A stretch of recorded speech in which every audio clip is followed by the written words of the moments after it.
আজ জাতীয় প্রেস ক্লাবে মানবিক বাংলাদেশ বিনির্মাণে আমাদের করণীয় শীর্ষক আলোচনা অনুষ্ঠান ও মত বিনিময় সভা অনুষ্ঠিত হয়।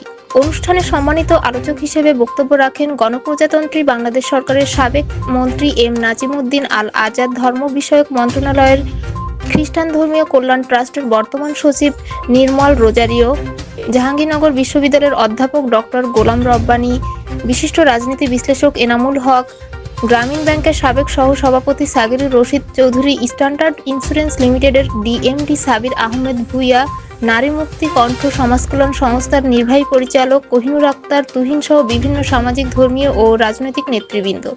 এ সময় বক্তারা প্রত্যেকেই বলেন, মানবিক বাংলাদেশ বিনির্মাণে এখন সময়ের দাবি। আগত অতিথিদের উদ্দেশ্যে স্বাগত বক্তব্য প্রদান করেন সংগঠনের নির্বাহী সদস্য মেহবুবা আক্তার। সংগঠনের পক্ষে বক্তব্য রাখেন এইচ এম রাসেল সুলতান। অনুষ্ঠানের এক পর্যায়ে সংগঠনটির মহাসচিব মায়ারাজ বলেন, মানুষ যখন মানবিক হবে, রাষ্ট্র তখন মানবিক হবে। মানবিক হওয়া ছাড়া কোনো রাষ্ট্র সুশৃঙ্খলভাবে চলতে পারে না। অনুষ্ঠানে সভাপতিত্ব করেন সংগঠনের সভাপতি সোহেল রানা। সভাপতির বক্তব্যে বলেন, মানবিক হোক নতুন বাংলাদেশ। তিনি মানবিক বাংলাদেশ বিনির্মাণে সকলের সহযোগিতা কামনা করেন। অনুষ্ঠানটি সঞ্চালনা করেন মঞ্জুর হোসেন ঈসা। রাষ্ট্র এবং নাগরিকের মধ্যে যে বন্ধনটা প্রয়োজন ছিল সেটা আজও সম্পূর্ণ হয়নি।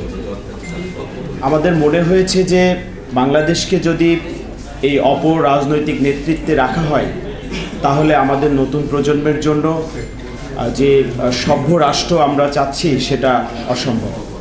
ইতোমধ্যে আমরা সাগিরুর রশিদ চৌধুরী ভাইয়ের কাছ থেকে একটা আহ্বান পেয়েছি যে মানবিক বাংলাদেশ গড়ার লক্ষ্যে আমরা যদি সভ্য এবং সঠিক রুটে কাজ করি তাহলে আমাদের সঙ্গে বড় ভাই সাগিরুর রশিদ চৌধুরী ভাই থাকবেন।